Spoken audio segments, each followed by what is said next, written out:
बिस्मिल्लाहिर्रहमानिर्रहीम। ये हमारी थिन सिलेंडर की प्लेलिस्ट है और आज हमारी 5th वीडियो है। आज की वीडियो में डिस्कस करेंगे एक न्यूमेरिकल। ये न्यूमेरिकल टोटली बेस करता है जो हमने पिछली वीडियो में डिस्कस किया था। हमने change in volume, change in extra volume और हमने ये फार्मूलाज काफ़ी डिटेल में डिस्कस किए थे। तो अगर आपने वीडियो देखनी है तो मैं ऊपर आई बटन दे दूँगा, यहाँ पे आप यहाँ से जाएँ, वो वीडियो देख कर आएँ और फार्मूलाज को आपने सही तरह गो थ्रू करना है ताकि वो फार्मूलाज जब यहाँ पे यूज़ हों तो आपको पहले से पता हो कि फार्मूलाज कैसे आए हैं। तो हम स्टार्ट करते हैं इसकी स्टेटमेंट से। देखें, a sphere 1 metre internal diameter and 6 millimetre wall thickness is to be pressure tested for safety purposes with water as the pressure medium. Assuming that the pressure is initially filled with water at atmospheric pressure, what extra volume of water is required to be pumped in to produce a pressure of 3 meganewton per meter square gauge for water K equal to 2.1 giganewton per meter square. पहले ए part देखें। ए part हमने क्या find करना है? Extra volume of water to require to be pumped in. और यहाँ पे देखें के क्या होता है? Bulk modulus. हमें ये गिवन है और डायमीटर और थिकनेस गिवन है। पार्ट बी देखते हैं। The sphere is now placed in service and filled with gas until there is a volume change of 72 into 10 power minus 6 meter cube. Determine the pressure exerted by the gas on the walls of the sphere. अब part B में देखें, हमने use करना है change in volume वाला formula और वहां से हमने निकालना है प्रेशर। ठीक है, तो हम आगे सोल्यूशन में देखेंगे इसको डिटेल में। अब पार्ट सी देखें।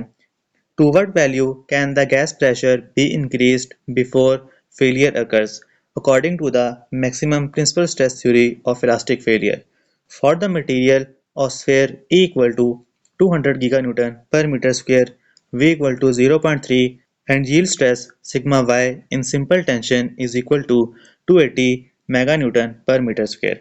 और पार्ट सी में हमें क्या फाइंड करना है? प्रेशर फाइंड करना है। तो हम इस तीनों पार्ट को देखेंगे डिटेल में, तो इसका सोल्यूशन देखते हैं। पहले पार्ट ए देखते हैं।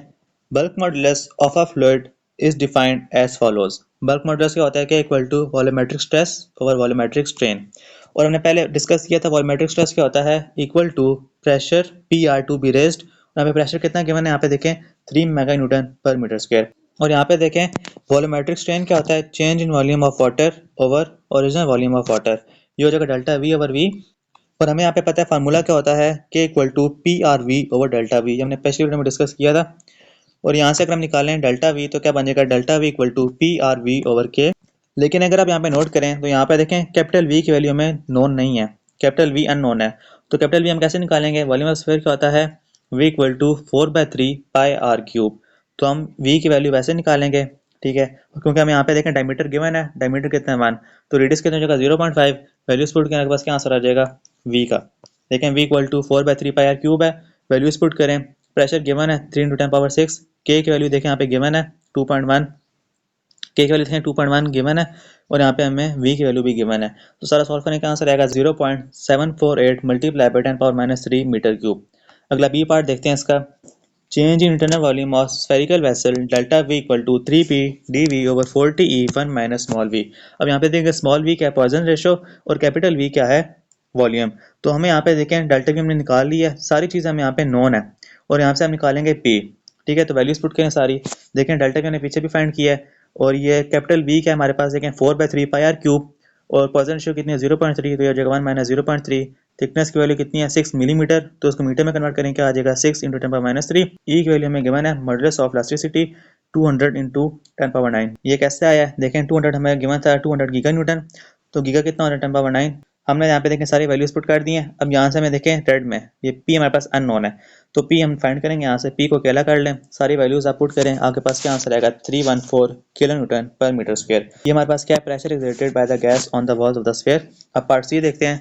Maximum stress set up in the sphere will be hoop stress. Hoop stress क्या होता है? Sigma 1 equal to sigma h equal to P D over 40। According to maximum principal stress theory, failure will occur when the maximum principal stress become equal to the corresponding yield stress of a specimen subjected to simple tension. यहाँ पे क्या हो जाएगा? Sigma 1 equal to sigma y which is equal to 280 meganewton पर metre square. अब यहाँ पे देखें सिग्मा 1 कितना है? 280, और यहाँ पे सिग्मा 1 की वैल्यू कितनी है? Sigma h। तो हम 280 को इक्वल पुट करेंगे पी डी ओवर 40 के, और यहाँ पे 280 मेगा है तो 7 मेगा भी आएगा। हमने सारी वैल्यूज पुट करनी है। Putting value of sigma 1 in above equation 280 into 10 power 6 equal to PD/40। यहाँ पे देखें सारी वैल्यूज पुट करें, डायमीटर 1 है, थिकनेस की वैल्यू में गिवन है 6 मिलीमीटर, सारी वैल्यूज पुट करें, आपके पास क्या आ जाएगा प्रेशर का आंसर क्या आएगा 6.7 मेगा न्यूटन पर मीटर स्क्वायर। तो फाइनल आंसर क्या होगा, the sphere would therefore yield at a pressure of 6.7 mega Newton पर मीटर स्क्वायर। तो ये हमारे पास क्वेश्चन था, हमने पिछली वीडियो में इसका हमने फार्मूला टाइप किए थे और हमने इस वीडियो में इसके न्यूमेरिकल भी सॉल्व कर लिए। तो अब हम मिलेंगे नेक्स्ट वीडियो में नेक्स्ट टॉपिक के साथ।